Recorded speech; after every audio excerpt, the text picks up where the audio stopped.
Guys, last time na pumunta ako dito, wala pang ganito to. Pero ngayon, meron na siyang improvement. Ang cute. Papakita ko sa inyo. Ayan, no? O, diba? Ang cute.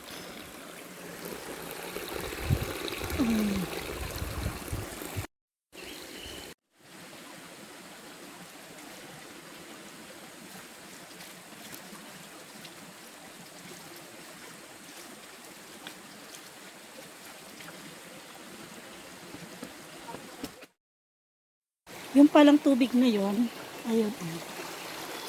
Nasa may hose. Hindi siya kita. Meron pala yung pinanggagalingan na yan. Diyan kami kumukuha ng inumin. So akala ko galing lang yan dito sa ilog. Diyan, nakakonect. Yung pala, meron pala siyang bukal dito. So, ayan yung hose. Ayan. And then, ayan yung bukal. So, ngayon, close up natin. Napaka-perfect talagang gumawa ni God. Kasi, hindi lang siya nagpo-provide ng mga panghugas. At, especially, kung nagpo-provide siya ng mga inumin ng mga tao. So, ayan ang, puro siya buuan.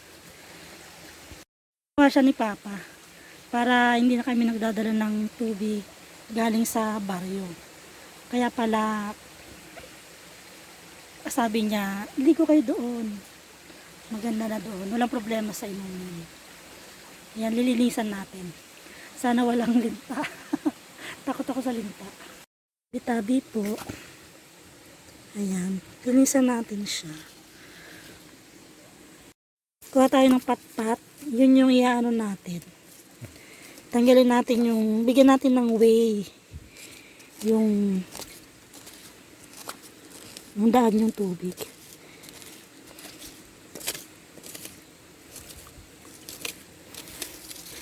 Di ko alam kung kailangan alisin tong lumot or pabayaan ko lang na ganyan. Ano siya eh, puro siya ganyan oh. I think may ista pa siya rito.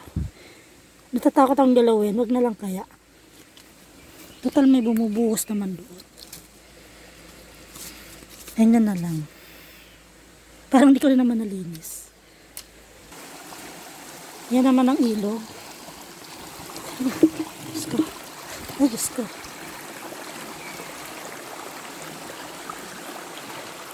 Ayan siya. Oh. Ayan. Akala ko ano lang yan eh.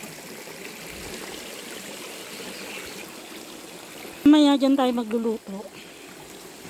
At take note, ako yung naatasang magluto. Mag-iihaw lang naman tayo ng isda.